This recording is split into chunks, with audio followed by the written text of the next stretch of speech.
1918-1920 թվականներին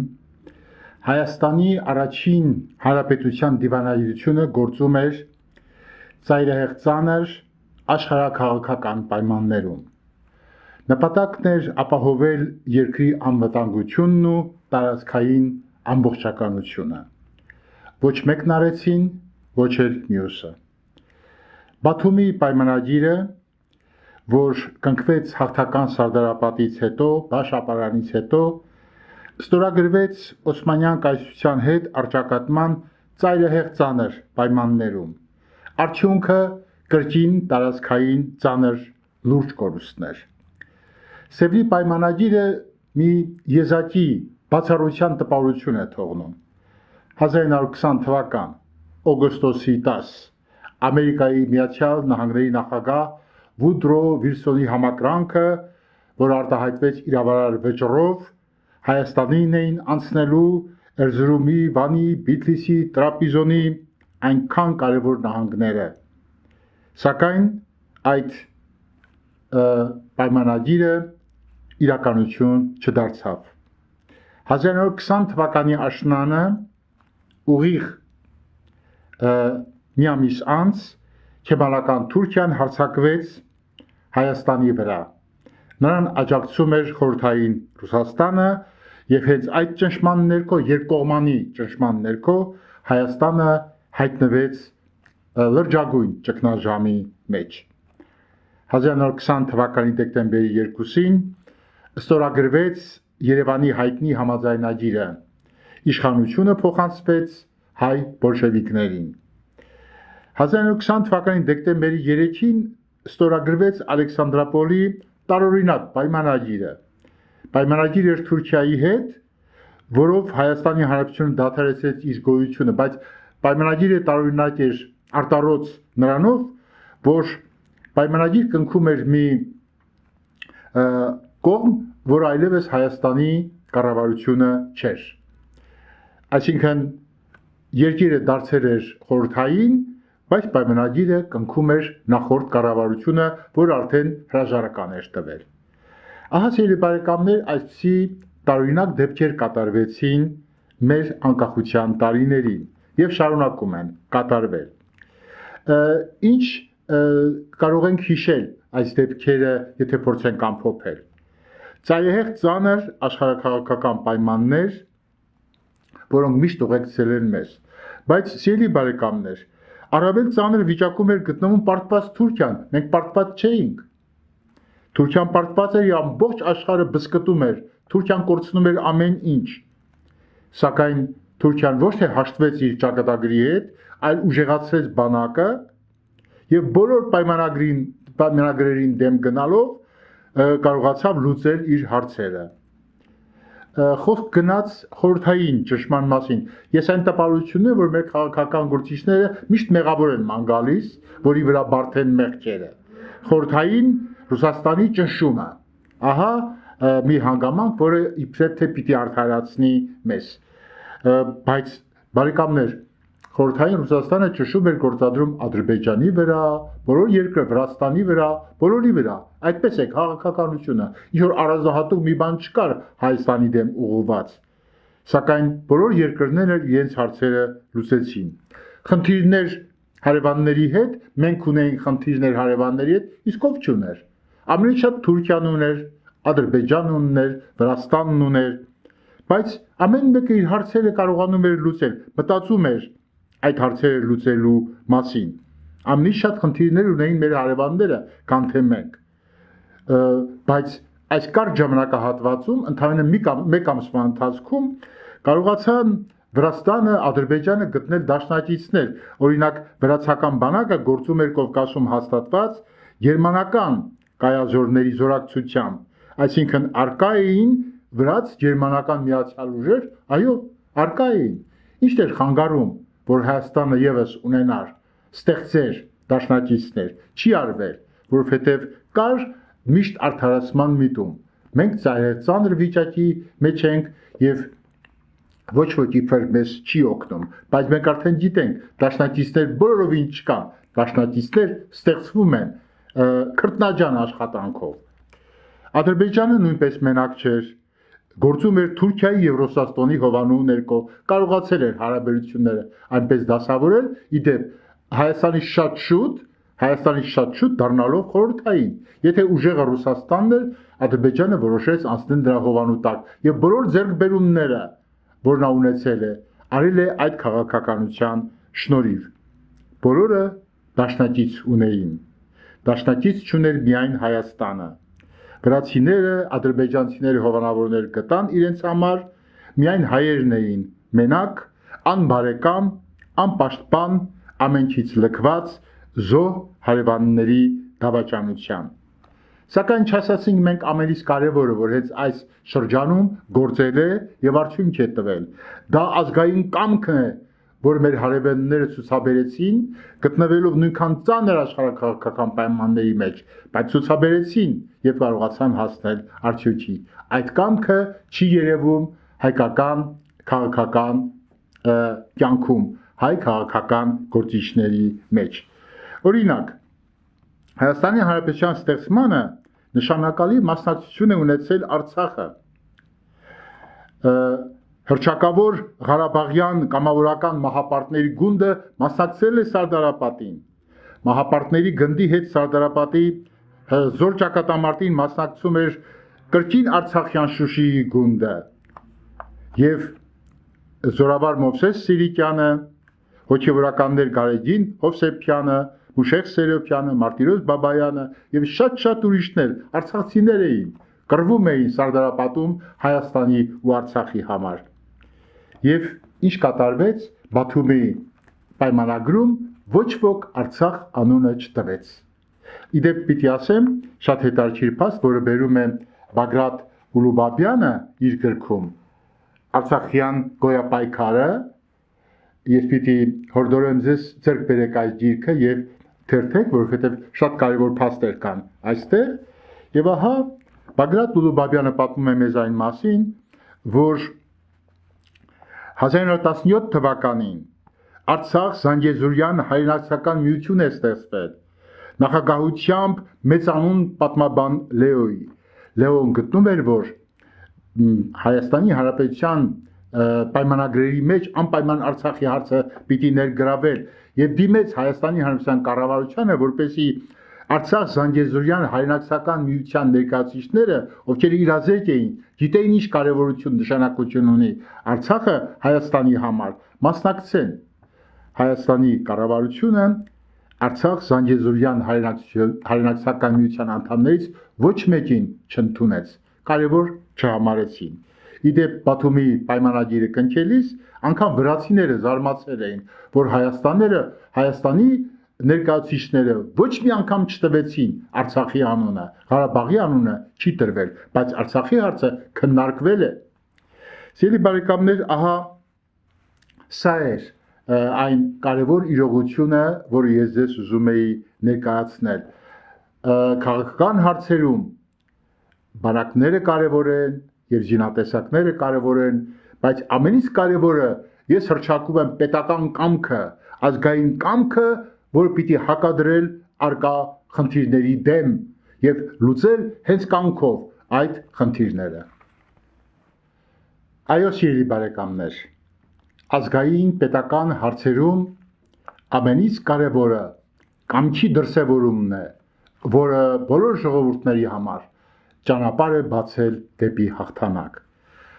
1918-1920 թվականներին մինչև Հայաստանի Հանրապետության ողբերգական անկումը մենք միշտ ունեցել ենք հնարավորություններ այդ ընթացքում երկիրը պահելու, տարածքային կորուստներ չունենալու եւ մեկ հոգի ապացուցեց, որ դա հնարավոր է, ինքը Գարեգին Նժդեհն էր։ Եվ այդ պատճառով էր մեր հաղորդման այս բաժնում անդրադառնալով Գարեգին Նժդեհին, ես այդ փոքրիկ զրույցը Նժդեհի մասին վերնագրել եմ այսպես. հաղթանակի գաղտնիքը։ Այո, Նժդեհը գիտեր հաղթանակի գաղտնիքը։ Եվ հիմա ես ձեզ ներկայացնեմ, թե ինչպես էր կռվում Նժդեհը։ Իրեն բոլորը օգնում էին, ոչ։ Ինքը ուներ ամբապ զինատեսակներ բոլորովին։ Ինքը ուներ մեծ զորք բացարձակապես, բայց կռվեց ու հաղթեց։ Միակն էր, որ կռվեց ու հաղթեց։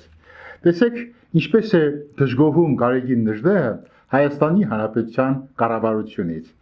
1920 թվական սեպտեմբերի 18 Մեղրիից Նժդեհը գրում է. Հայաստանի Հանրապետությունը ինձ դրել է ամենաանել դրության մեջ, ոչ օգնություն, ոչ ինֆորմացիա,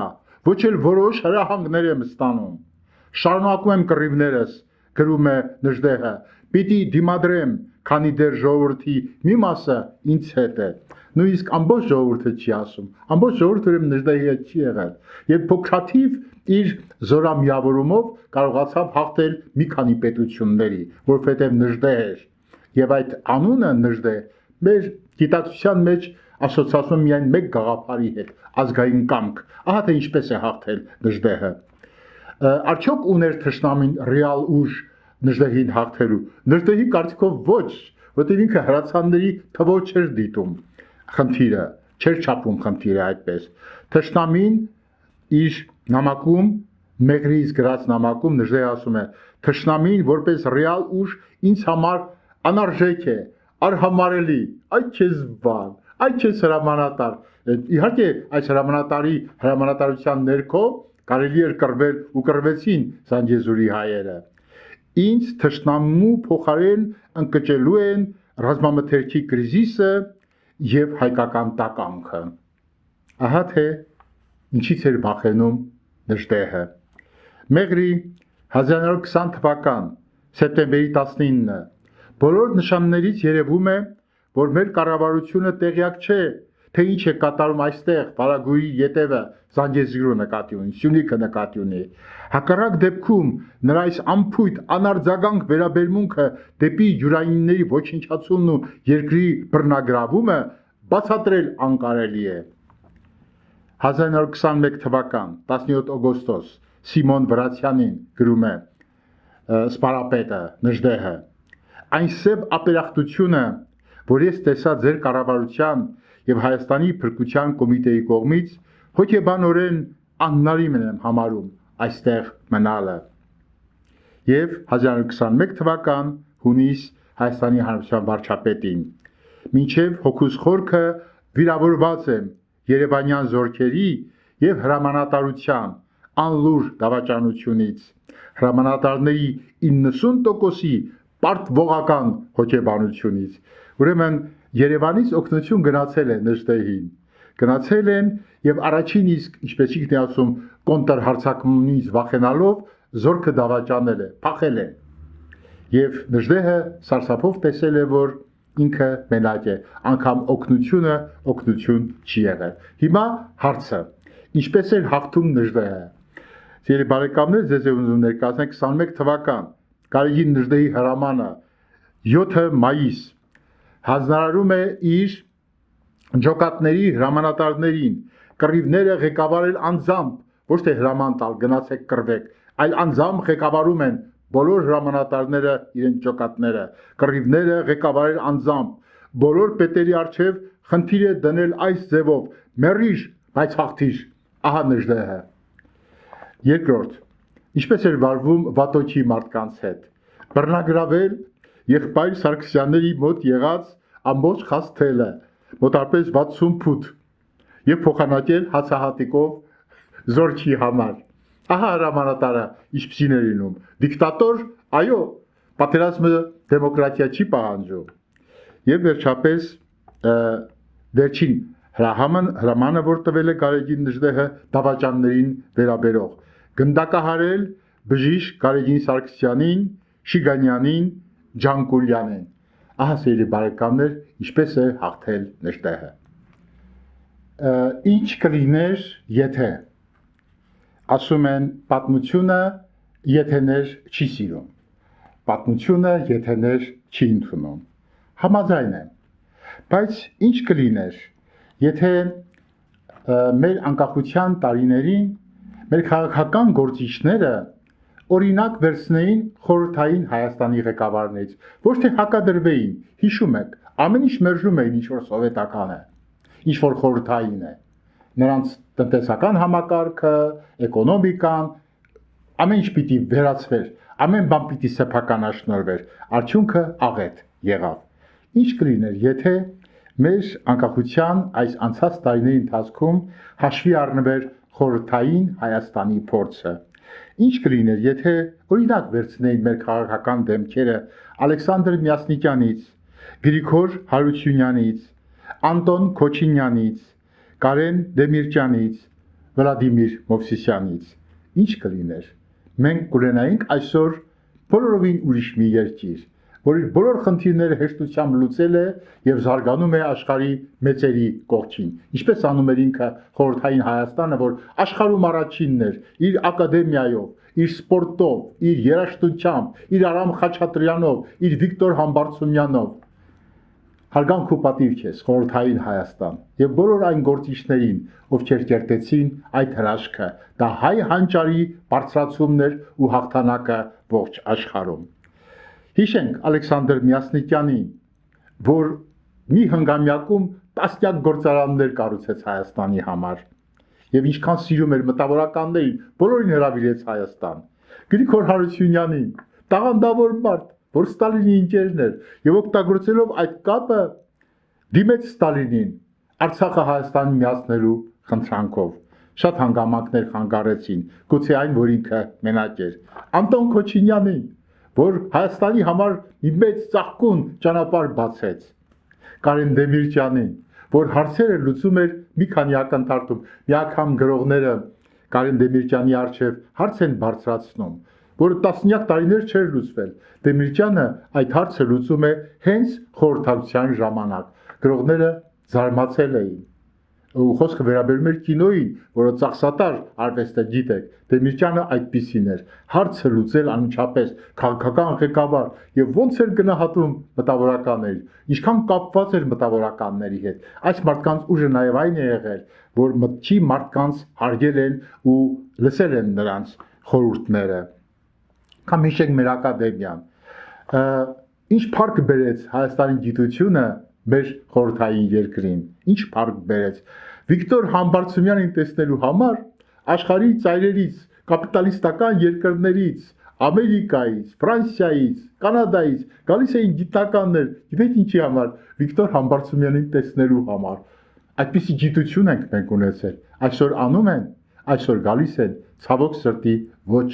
որտեղ բյուրականում նայելու բան չկա, արվող գործ չկա։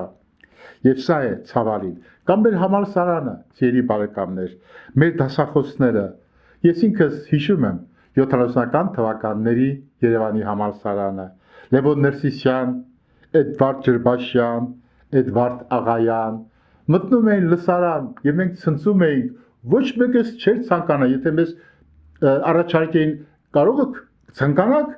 Սորբոնում կրթությունը, երբեք տասեինք մենք, որովհետև մեր համալսարանը, մեր բանասիրական ֆակուլտետը 1000 գլուխ բարձր էր Սորբոնից, այդպիսի կրթություն ենք մենք ունեցել։ Եվ այսօր, սիրելի բարեկամներ, ես ուզում եմ խոսել այդ լեգենդներից մեկի մասին։ Սեպտեմբերի 6-ին մեր գրականության, մեր գրականության մեծագույն դեմքերից մեկը Հրանտ Թամրազյանը կդառնա 100 տարեկան։ Լրանում է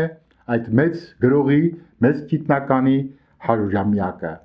Մենք չենք սպասի, որ լրանա 100-ամյակը եւ հետո ասենք 1-2 ամսից կնշենք կամ չենք նշի։ Մենք սկսում ենք նշել այսօր։ Հրանտ Թամրազյան, որ զարմանալի երևույթ էր մեր գրականության մեջ։ Հրանտ Թամրազյան, որ փոխեց պատկերացումները գրականության մասին։ Ես նրա ուսանողն եմ եղել եւ հիշում եմ նրա դասախոսությունից հետո դասամիջոցին գայիք տեսնեիք ինչ էր կատարվում։ Մենք դասը շարունակում էինք։ Թամրազյանը գնում էր իր ամբիոն, ինք ամբիոնի վարիչներ,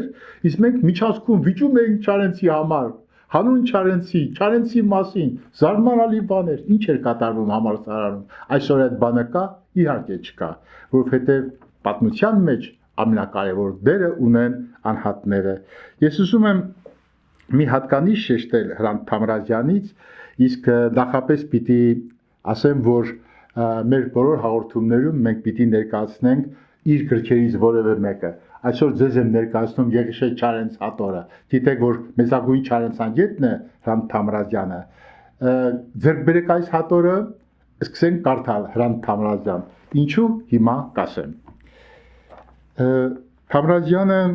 բոլոր գրողների ընկերներն էր։ Նրանք տաղանդավոր մի խումբ էին կազմել ժամանակի տաղանդավոր գրողները Համոսահյանը, Վահագն Դավթյանը, Հրաչյա Հովհաննիսյանը, Պարույր Սևակը բոլորը մի խումբ էին բանաստեղծների։ Տեսեք ինչ է գրում Վահագն Դավթյանը Հրանտ Թամրազյանի մասին։ Մեզ պետք չէր ոչինչ, մի բուր ծխախոտ, որ կուշ ծխեինք գիշերվա կեսին,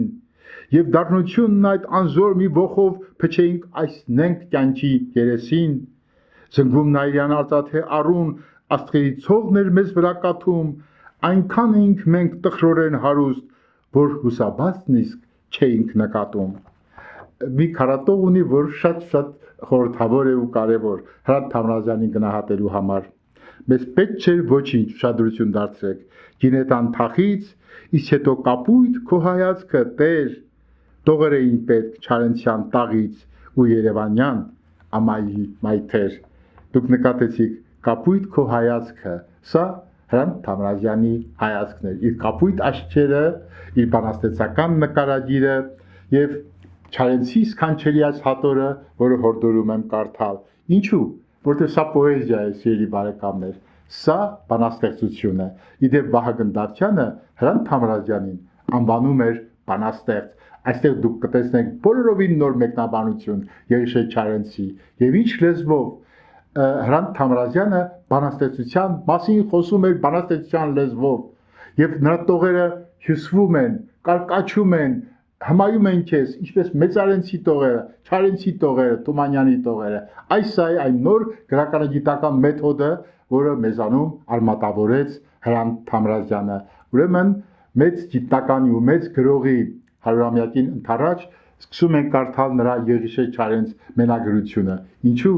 որովհետև Թամրազյանը գրականագիտությունը դարձրեց պոեզիա։ Սա ամբողջովին մի բանաստեղծական մոտեցում է։ Եվ նաև մի բան պիտի ավելացնեմ, գրականագիտությունը հրաշք չէ։ Ինքն է ինձ սովորեցրել դա։ Գրականագիտությունը հրաշք չէ, դա ամենակարճ ճանապարհն է, որ տանում է դեպի երջանկություն։ Սիրելի բարեկամներ, այսօր բոլորիս մտածումի առարկան խաղաղությունն է։ Մեր ժողովուրդը խաղաղություն է ուզում։ Բայց այսօր աշխարհում խաղաղություն չկա։ Եվ եթե դուք ուշադրություն դարձնեք, աջ ու ձախ նայեք, վերև ներքև նայեք, ամենուր պայթում են արկերը։ Ոչ միայն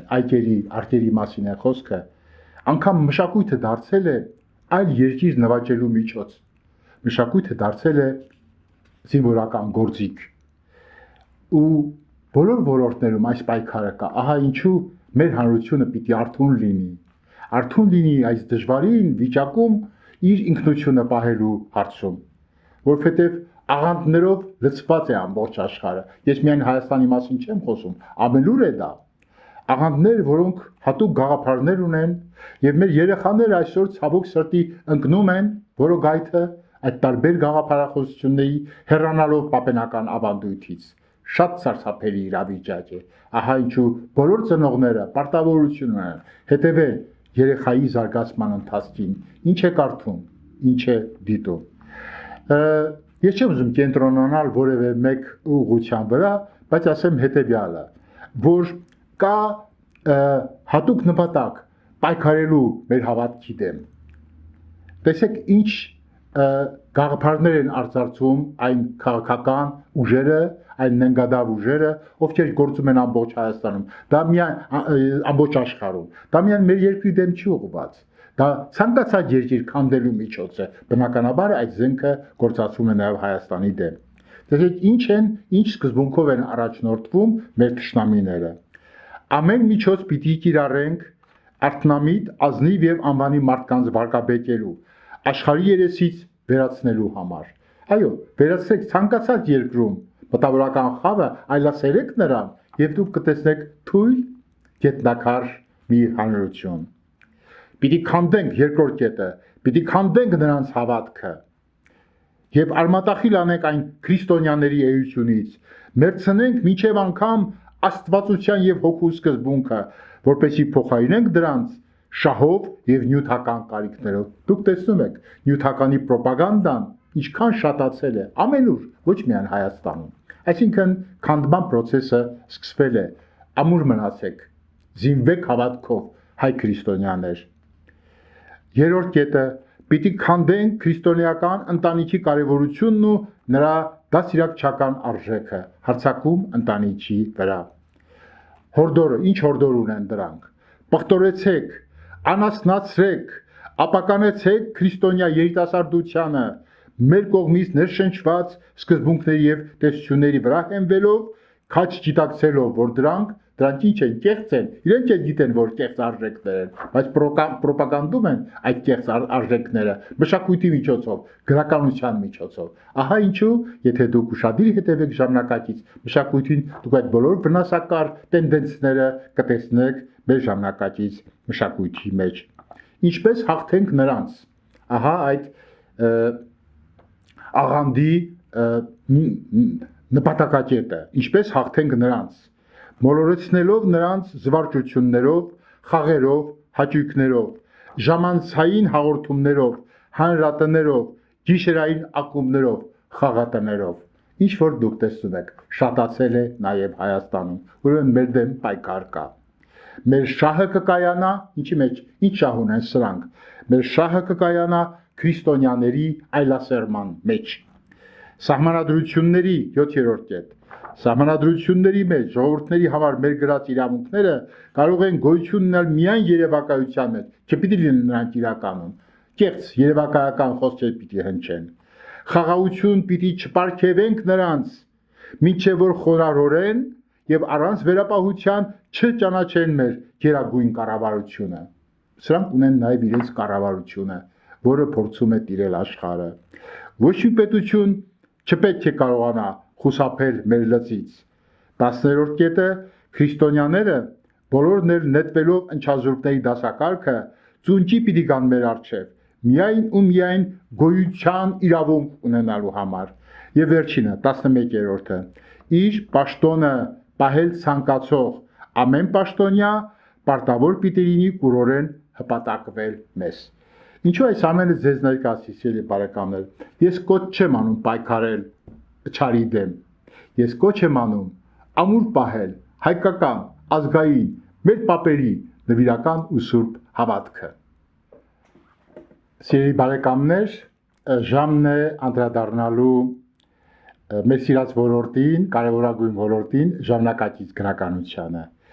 ու ժամանակակից գրողներին, այսօր տպագրվող գրչերին։ Գիտեք թե որքան մենք կարևորում ենք մեր հաղորդաշարը, մեր մտավորականությունը, որքան կարևորում է ժամանակակից գրականությունը։ Դա մեր դարբնոցն է, մեր սրտի ու հոգու դարբնոցը, որը գործում է այսօր։ Ուշադիր կլինենք, կստանանք ուժեղ սերունդ, ուշադիր չենք լինի, կվիրիպենք հերթական անգամ։ Այսօր ձեզ պիտի ներկայացնեմ մեր ժամանակի լավագույն գրողներից մեկին, Հռիփսիմե Ասատրյան։ 2024 թվականին լույս տեսավ Հռիփսիմե Ասատրյանի Արևածագի ծես գիրքը եւ ճանաչվեց լավագույն գիրք բանաստեղծական ժողովածու եւ 2025 թվականին լույս տեսավ Հռիփսիմե Ասատրյանի Սքանչելի հատորը Արևամարտ։ Ինչպես տեսնում եք, գաղափարական գրողի հետ մենք գործ ունենք եւ վերջի հենց առաջին էջին կարդում ենք ինչպես է հրատարակչությունը մեկնաբանել այս գրքի ծնունդը։ Գրողը իր հայացքը հարել է ազգի ոգուն եւ իր ընտրած նոր ճանապարհներին, տաճարների կողքին բարձրանում է գաղափարի հսկա ժայռը, ցոլում է ցեղի աստղը, որ երազել էին իր պապերը, ինքն իբրև երիտասարդ հետևորդ գնում է լույսի հետքերով, անցյալը վերակենդանանում է ուժով, կամքով ու զորությամբ, ցողելով նոր հայրենիքի վիրավոր հոգին։ Սա գիրք երկխոսություն է, որտեղ մեզ ընթառաջ է գալիս մեծ նրտեհը պատգամելով ապրել եւ ապրեցնել հայրենիքը բարձր գաղափարների կամքով, ընտրել քաջաբար հաղթության զենքը եւ մերժել գարշանքը թշվառ կենցաղին։ Ես մի քանի տող իբրև վայելք ձեզ պիտի առաջարկեմ, ովքեր կցանկանան այս գրքերը ունենալ, գիտեք ճանապարհը, դիմում եք մեր հաղորդաշարին եւ այս գրքերը նվեր կստանաք։ Մի հատված ցեղի աստղը սքանչելի բանաստեղծությունից։ Իմ պապերը երազել են այստեղ, լույսի հետքերով դարձել են աստեղ, որ ես էլ երազեմ վեր նայելիս։ Տվել են մեզ լույսի սուրբ շաղախը, հով են լցվել արարման պահին, դարձել տիեզերքի համն ու աղը, կամ Նժդեհի երգը։ Կանչիր հայրենիք, կկանգնեմ ոտքի,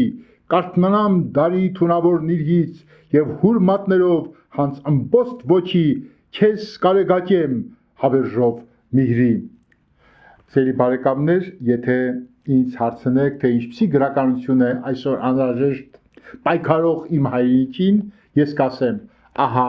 այն գրականությունը, որը կերտում են մեր ժամանակակից գրողները։ Իսկ ինչպիսի կուզեի տեսնել մեր ապագայի սերունդը։ Այդ հարցին ուզում եմ պատասխանել իմ սիրելի բանաստեղծի Հռիփսիմե Ասատրյանի գրքի վերնագրով ապագայի սերունդը, վաղվա երիտասարդությունը ես կուզեմ տեսնել իբրև արևա մարդ։